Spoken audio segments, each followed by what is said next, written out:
नमस्कार। आपके अपने YouTube channel GR classes bye Balraj sir में एक बार फिर से आपका स्वागत है। और जो हम आपके लिए GR classes bye Balraj sir channel पर जो वीडियो लेकर आ रहे थे वो बीच में कुछ टेक्निकल कारण से जो है ब्रेक आ गया, और आज एक बार फिर से हम अपने चैनल पर आपके लिए एक वीडियो लेकर आए हैं। पॉलिटिकल का एक टॉपिक है नागरिकता, जिसको आर्टिकल नंबर 5 से 11 तक मैं आज आपको पढ़ाने का प्रयास करूंगा। और जो नागरिकता है वो भारत में कैसी है? एकल नागरिकता है। और एकल नागरिकता जो प्रणाली है वो हमने कहाँ से ली है? ब्रिटेन से, इंग्लैंड से। एकल नागरिकता प्रणाली हमने कहाँ से ली है? ब्रिटेन, इंग्लैंड से। अब देखो 5 आर्टिकल से लेकर 11 आर्टिकल तक नागरिकता का मतलब क्या है? कोई किसी देश का नागरिक है, कोई किसी जगह का नागरिक है, किसी स्थान का, किसी क्षेत्र का, जिले का, गांव का क्या नागरिक है। तो ये नागरिकता मिलती है राष्ट्रीय आधार पर, मतलब देश के आधार पर। ठीक है। कुछ देश जैसे अमेरिका में कह सकते हैं दोहरी नागरिकता है, लेकिन भारत में कैसी है? एकल नागरिकता। मतलब अगर आपके पास दोहरी नागरिकता आप लेने की कोशिश करोगे बाहर की नागरिकता, तो भारत की नागरिकता जो है वो आपकी समाप्त हो जाएगी। तो शुरू करते हैं आर्टिकल नंबर 5 से। आर्टिकल 5 में क्या लिखा है? प्रारंभ में नागरिकता। अब प्रारंभ में नागरिकता का मतलब है कि शुरुआत की जो नागरिकता थी भारत में वो किन किन आधार पर थी? भारत का नागरिक जो है बनने के लिए शुरू में क्या कंडीशनें थी? भारत में जन्म हुआ हो, है ना, भारत मतलब संविधान लागू होने से पहले भारत में रह रहा हो कोई व्यक्ति, माता पिता में से कोई एक भारतीय हो। ये कंडीशनें थी भारत का नागरिक बनने के लिए शुरुआत में, जिसे हम कहते हैं आर्टिकल 5 में क्या है? प्रारंभ में नागरिकता। अब आर्टिकल नंबर 6 और आर्टिकल नंबर 7 दोनों रिलेट करके पढ़ते हैं। 2 तारीख है आपको याद रखनी है। यहाँ है 19 जुलाई 1948 और यहाँ है 1 मार्च 1947। अब ये 2 तारीखें याद रखने की क्या जरूरत है? देखो आर्टिकल 6 क्या कहता है? 19 जुलाई 1948 से पहले अगर कोई व्यक्ति 19 जुलाई 1948 से पहले भारत में रह रहा है तो वो भारत का नागरिक होगा। अगर बाद में आया है तो क्या होता था? 6 मंथ का रजिस्ट्रेशन होता था। 6 मंथ का रजिस्ट्रेशन। ठीक है जी, अगर 19 जुलाई 1948 के बाद आया है। अब ऐसे ही देखो, जब भारत और पाकिस्तान अलग अलग होने की बात चल रही थी, जैसे हम पढ़ते हैं 14-15 अगस्त को पाकिस्तान और मतलब 14 अगस्त को पाकिस्तान, 15 अगस्त को भारत अलग अलग मतलब रूप से आज़ाद हो गए। अलग अलग 2 देश बन गए, एक ही क्षेत्र के, एक ही देश के 2 देश बन गए, भारत और पाकिस्तान। अब उससे 2-4 महीने पहले भगदड़ मच रही थी, इधर के लोग उधर जा रहे थे। ऐसा भी था ना कुछ लोगों को कि पाकिस्तान जो है वो मुस्लिमों के लिए बन चुका है तो हम उधर चलते हैं। तो कुछ लोग पहले ही चले गए, कुछ लोग वापिस भी आ गए। अब यहां पर कंडीशन क्या रख दी संविधान में? 1 मार्च 1947 से मतलब के बाद यदि कोई पाकिस्तान गया है लेकिन वापिस आ गया है तो क्या होगा? उसे नागरिकता मिल जाएगी भारत की। कैसे? सेम प्रोसेस से, 6 महीने के रजिस्ट्रेशन से। ठीक है जी। 5, 6, 7। 5 प्रारंभ में नागरिकता, 6 19 जुलाई 1948, 7 1 मार्च 1947। आर्टिकल नंबर 8 यह है भारत से बाहर रह रहा बच्चा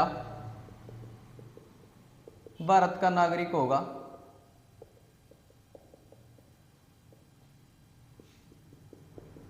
यदि उसके माता पिता में से कोई एक भारतीय है।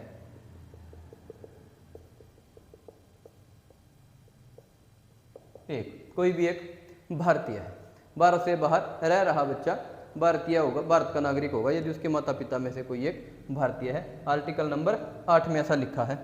Article number 9। आर्टिकल नंबर 9 क्या कहता है भाई? यदि आप विदेशी नागरिकता ले लेते हो, जैसे अक्षय कुमार है, विदेशी नागरिकता ले लेते हो, विदेशी नागरिकता से भारत की नागरिकता समाप्त। भारत की नागरिकता समाप्त। आर्टिकल नंबर 10 आपकी नागरिकता बनी रहेगी जब तक कोई आप अन्यथा मतलब कोई दोष पूर्ण जो देश विरोधी हो, आपकी नागरिकता तब तक बनी रहेगी जब तक आप कोई देश विरोधी गतिविधियों में शामिल न हो जाएं, कोई अन्यथा कार्य संग, जो अन्यथा का मतलब होता है अन्यथा या कार्य संगत, जो गलत काम होते हैं देश के विरुद्ध जाकर जो काम होते हैं, यदि आप किसी और देश की जैसे कोई जासूसी करते हो, अगर आपको पकड़ा जाता है कि आप किसी और देश की जासूसी कर रहे हो, भारत के खिलाफ है, ठीक है, तो क्या होगा फिर आपको देश विरोधी गतिविधियों में संलिप्त पाया गया तो आपकी नागरिकता समाप्त। बात आती है आर्टिकल नंबर 11, ये है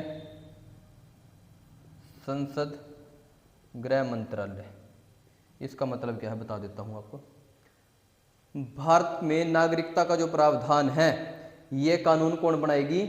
संसद, और संसद में भी इसे गृह मंत्रालय, होम मिनिस्ट्री। अभी NRCCA का मुद्दा जो था वो आप देख रहे हो, अमित शाह के जो हमारे गृह मंत्री हैं उन्हीं के बयान इस मामले पर आते थे NRCCA पे, और संसद जो है इस पर कानून बनाने का अधिकार रखती है कोई नागरिकता में अमेंडमेंट करना हो। जैसे अलग अलग अमेंडमेंट हम पढ़ते हैं। 1955 में पहले आया कि भारत में कोई भी नागरिक रह सकता है, 6 महीने का रजिस्ट्रेशन कराओ फिर जो है भारत की नागरिकता मिल जाएगी। लेकिन अब क्या है, अब कम से कम 7 साल 10 साल जो प्रोसेस है उसके अकॉर्डिंग है कि 6 महीने तो कोई भी आके रह लेगा इधर, ठीक है, उसको खत्म कर दिया गया। 1955 में कोई भी माता पिता में से एक भारतीय होना चाहिए था। 1986 में फिर दो मतलब जो है पिता भारतीय होना चाहिए था। 1992 में दोनों में से मतलब माता और पिता दोनों ही होने चाहिए थे, ये कंपलसरी कर दिया, ठीक है। जैसे वंश के आधार पर हम कह देते हैं, पहले केवल पिता को वंश माना जाता था, लेकिन अब माता भी जो है भारतीय नागरिक होनी चाहिए।